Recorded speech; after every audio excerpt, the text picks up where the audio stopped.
Vamos falar agora sobre os impactos e os reflexos de uma reportagem publicada hoje no jornal britânico Financial Times, um dos mais importantes do mundo, que afirma que os Estados Unidos estão correndo o risco de perder para o Brasil o posto de maior exportador agrícola do planeta.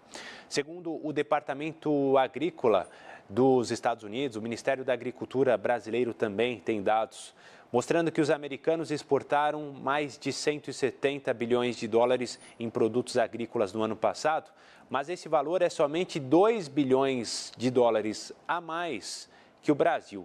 Em 2021, essa diferença foi de 56 bilhões de dólares. Para entender se esse risco é real, vamos conversar com Evaristo de Miranda, ex-pesquisador da Embrapa. Evaristo vai aparecer aqui conosco na tela. Muito boa tarde, Evaristo. Obrigado por estar aqui na Band News. Boa tarde, eu que agradeço. Vamos lá, te parece que esse risco é iminente de fato e talvez o jornal britânico esteja até atrasado quando vai falar sobre o assunto? De certa forma, sim, mas é importante esclarecer para quem está nos acompanhando que não foi o Brasil que subiu tanto, foi os Estados Unidos que caiu. Porque em 2022, os Estados Unidos exportou 213 bilhões de dólares, 213. E o ano passado, 171. Então, foi sobretudo a queda do Estado. Claro que teve o crescimento do Brasil, mas sobretudo teve uma grande queda nas exportações dos Estados Unidos. Então, nós estamos já em empate técnico. E se a gente olha o que a gente já exportou nesse semestre, primeiro semestre do ano, que já ultrapassou de 80 bilhões de dólares, haveria uma indicação que nós vamos, talvez, ultrapassar mesmo os Estados Unidos. Dá para explicar exatamente o que tem causado, né? O que causou e o que tem causado essa queda dos Estados Unidos? E mais, é provável que caia ainda mais? Bem, os Estados Unidos, eles exportam muitas commodities, não é? E né, às vezes não é tanto o volume que caiu, mas caiu muito o preço das commodities. Esse é o principal mecanismo, vamos dizer, que a gente tem que sinalizar aí. Também eles vivem uma crise, não vamos entrar em detalhe técnico aqui, na produção pecuária, na produção de carne bovina. Eles caíram muito nessa produção e perderam também mercados para o Brasil, como no caso da soja, do algodão. A gente continua crescendo e nós passamos a ser hoje o maior exportador mundial de algodão e eles ficaram para trás. E estamos liderando também na carne bovina, na carne de frango. E mesmo no caso do milho, o Brasil, os Estados Unidos é o grande exportador, é o grande produtor, mas lá também nós estamos crescendo muito com colheitas muito consequentes. Então, há a perspectiva deles talvez continuarem. Agora, a política do Trump, ao negociar essas tarifas, esses acordos comerciais, tem exigido, inclusive da China, o aumento da importação de produtos agrícolas dos Estados Unidos.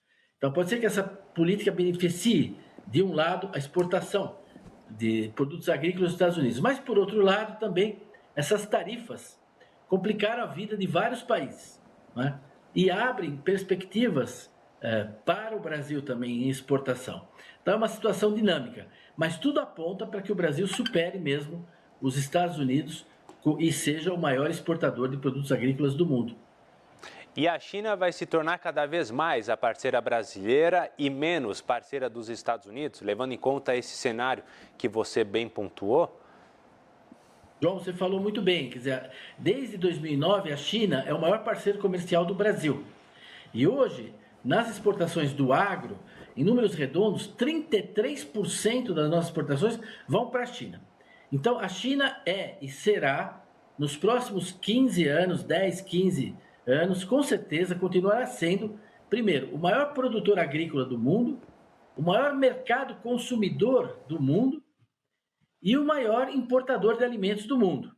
Isso ela vai continuar sendo, mesmo com o desenvolvimento da agricultura dela, com esse plano quinquenal, com tudo isso. Por outro lado, o Brasil vai continuar sendo, nos próximos 10, 15 anos, o maior fornecedor de alimentos para a China, né? E um fornecedor confiável. Pode ser que a gente diminua a exportação de soja, pode haver dinâmica nisso, mas a China vai continuar sendo o grande parceiro, porque só existe um país, o Brasil, capaz de garantir não é, esses volumes de produtos, de alimentos que a gente fornece para a China. Eu quero entender também, Evaristo, sobretudo a partir de setembro deste ano, né? A gente terá, pelo menos até este momento, existe isso, né? Um embargo da União Europeia que promete não comprar mais nada de origem animal do Brasil por uma questão envolvendo ali produtos que são usados, né? O Brasil ainda trabalha para justamente evitar que esse embargo aconteça, mas, ao que me parece, pode causar um prejuízo relevante. Este embargo, se acontecer de fato, qual vai ser o impacto dele? Dá para medir, inclusive nessa estatística, pode prejudicar o Brasil nessa subida perante os Estados Unidos? Pode. Agora, é importante destacar que essas medidas elas são absolutamente protecionistas, né? Elas têm pouquíssima base científica, técnica, na realidade. Veja o caso do frango. Você proibir a exportação de carne de frango quando não existe uso de antibiótico nos frangos, não existe nada disso. E o processo é todo comprovado, não é? Então, eles estão discutindo o texto do atestado, a regularidade, quem que assina, quem que emite o atestado. Quer dizer, eles não estão dizendo que tem antibiótico, porque não tem no frango, certo? Então, por exemplo, essa cadeia da carne de frango, que eles dependem muito, eu tenho esperança que a BPA, que os setores que estão negociando consigam resolver, por exemplo, o caso do frango, não é? O caso dos suínos é a mesma coisa, né? E no caso dos bovinos, a exigência é mais complicada de ser atendida. E houve também, da nossa parte, da parte do governo do Brasil, negligenciou esse pedido, essa demanda, enquanto que o Paraguai, a Argentina, todos eles se acertaram. Então, tem um pouco de culpa nossa nisso, na área governamental, estatal, mas na área da produção, no caso do frango, até no mel eles estão proibindo, né? Produto mel. Então é uma medida muito protecionista. Vamos ver como é que isso vai evoluir. Eles dependem dessa proteína do Brasil também para o mercado europeu. Mas se ela se efetivar e por muito tempo, tem que também se ter em consideração que, por exemplo, na carne bovina e várias coisas, nós já praticamente já exportamos toda a cota que a gente tinha esse ano, né? Mas nos próximos anos isso pode realmente prejudicar. Mas o Brasil talvez consiga direcionar para outros mercados. O Evaristo colocou bem, né? Até me fugiu aqui quando eu falei produtos, mas não especifiquei quais, né? São os antimicrobianos, né? Usados na pecuária brasileira que estão, segundo a União Europeia, atrapalhando essas negociações, mas tem muito, como já teve, né? No acordo União Europeia-Mercosul, a questão do protecionismo também, sobretudo Irlanda, França, por aí vai. Agora, Evaristo, até já pegando um pouquinho do acordo, então, né? A necessidade do Brasil ir ampliando as suas parcerias, até fugindo de países específicos de maneira muito forte, né? Como a China, da qual somos bastante dependentes, né? Esses acordos parece que vão se tornar até mais fáceis daqui para frente, depois de tanta dificuldade que a gente enfrentou com a União Europeia. Foram 20 anos, né, de negociações. Porque esse acordo da União Europeia, ele já ficou velho, né? É um acordo de um outro tempo, de uma outra época, né? Hoje os acordos são mais bilaterais, são acordos muito mais ágeis, muito mais pragmáticos. Então o Brasil tem muito para avançar na exportação de produtos agrícolas na Ásia, onde a classe média está crescendo muito e consome proteínas animais, né? Busca consumir.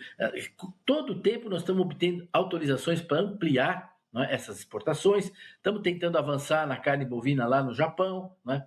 Também avançamos muito e continuamos avançando com todos os países árabes, mas também com o México, na América Central. Então, de um lado, eu acho que o Brasil tem tudo para continuar diversificando e ampliando esses mercados lá fora e não depender tanto do mercado europeu, que declina, né? Hoje a Tailândia é um parceiro muito mais importante para o Brasil na agricultura do que a França, por exemplo, em exportação.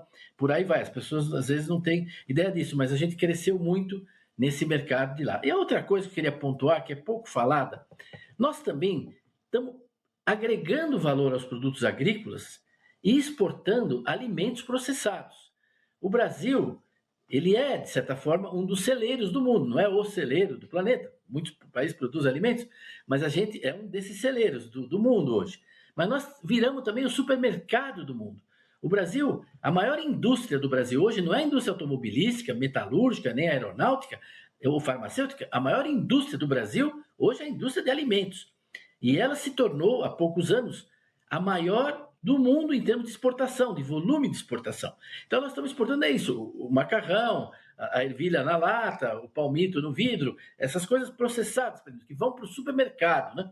Então, eu acho que também nós vamos crescer nisso, uma parte, e espero, cada vez maior, da produção agrícola seja processada, transformada, agregado valor e exportada. Tem um mercado enorme para isso na América Latina e, sobretudo, na África. Muita coisa para o Brasil crescer na África, também nas Antilhas, talvez via Guiana, muita coisa nova desenhada por aí. Nós estamos falando aqui de um setor muito dinâmico e eu te diria, se a gente fizer essa conversa daqui 6 meses, ela já vai estar desatualizada. Exatamente, as coisas mudam muito, mas muito rápido e dá até uma manchete isso que você falou, né? Do celeiro ao supermercado, né? Como a gente está avançando, e isso é ótimo, né? Para a nossa população e para as populações de outros tantos países, né? Que consomem nossos produtos muito bem feitos aqui, muito João, bem criados. Por João, favor, você falou uma coisa essencial que as pessoas não se dão conta. A gente exporta uma parte pequena, a gente exporta 25%, 70% da carne fica aqui. As coisas ficam aqui, a gente exporta uma parcela pequena. Mas, por exemplo, a gente exporta frango. Como é que a gente exporta frango? O frango inteiro é pouco exportado. A gente exporta partes. Por exemplo, a China, a Ásia, compra praticamente grande quantidade dos pés, das patas de frango, que não tem mercado no Brasil. E a gente vende aqui o peito. Então, o peito aqui é barato, porque nós não temos que pagar pelo pé, pela pata, isso daí vai para lá. E eles pagam lá por isso. Então, as exportações são importantes não só para disponibilidade, mas para baratear o produto. Se a gente proibisse, por exemplo, vamos proibir a exportação de frango para sobrar mais frango no Brasil. Está errado. Nós vamos rapidamente ter um aumento no preço, porque a gente exporta muita coisa. A China, por exemplo, hoje já exporta frango também, é o terceiro exportador mundial. E ela exporta peito, sobretudo, entendeu? Porque toda pata e pé eles comem por lá. Então a gente precisa sempre considerar que existem cortes que estão sendo exportados, outros que estão sendo mantidos aqui, e o consumidor brasileiro ganha muito com essa exportação, pela escala e por essa combinação de partes que reduz o preço aqui dentro. Muito interessante toda essa conversa contigo, Evaristo, em especial essa última parte, para a gente entender melhor, né? Como funciona o mercado. Quando a gente fala de frango, não quer dizer que é só uma coisa, né? Tem alguns mercados dentro de um mesmo produto, isso é interessantíssimo. Sempre muito bom te ouvir, Evaristo. Muito obrigado, ótima terça para você e volte aqui conosco assim que possível, viu? Eu que agradeço e agradeço a todos que nos acompanham e que amam a agricultura brasileira, os agricultores brasileiros. Hoje tem muita agrofobia no Brasil e eles merecem muito respeito, esses produtores e produtoras rurais. Um abraço. Valeu, um abraço, até mais.